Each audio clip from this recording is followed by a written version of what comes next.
Why? You're trying to knock boots with her, aren't you? Nah. Yes, you are. Nah. He is. I'm just curious. I ain't trying to take her ballroom dancing. Well, that'd be pretty hard, being that that's against the law. Public dancing is against the law if you're under 18 in Beaumont. Shut up. Wait. Jump back. Are you kidding me? Dancing is against the law. Yeah, man, look, we got laws up the poop shoot around here. You know, I can't even bring a bandana to school because they think I'm in a gang.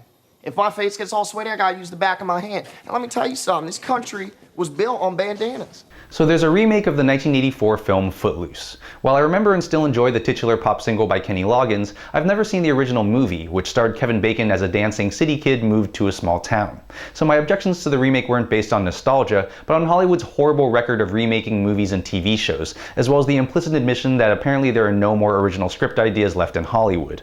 But here's the thing, the new Footloose is actually a really nice movie, that not only avoids feeling dated, but actually might work better now than when it came out in 1984. You probably know the story. Footloose is about a troubled teen with a dance background named Ren McCormick, played in the new version by professional dancer Kenny Wormald, who moves from Boston to the conservative Texas town of Beaumont after his mother dies of cancer. 3 years prior, Beaumont experienced a tragedy of its own when a car full of high school seniors was killed coming home from an unauthorized dance. And in a spasm of grief and shock, the town, led by its minister, played by Dennis Quaid, voted to protect their children from the corrupting dangers of sin and modern culture by passing restrictive laws on the town's youth, including bans on loud music and public dancing. Ren, some new friends, and the minister's smoking hot daughter Ariel, played by Dancing with the Stars Julianne Hough, set out to challenge and eventually overturn the dancing ban, thus reaffirming that kids should be allowed to have some fun before their lives are inevitably crushed by the weight of adult responsibility. Now, I always thought the idea of a town that outlawed dancing was stupid, even in 1984. But sadly, it's much easier to imagine that kind of thing happening in America now. In the wake of several school shootings, harsh zero-tolerance policies have been implemented throughout America's schools, complete with armed cops, metal detectors, and surveillance cameras. So I think kids understand the dangers of overreacting to tragedy. And as conservatives have increasingly tried to demolish the wall between church and state, the religious overtones of Beaumont's laws might also feel familiar.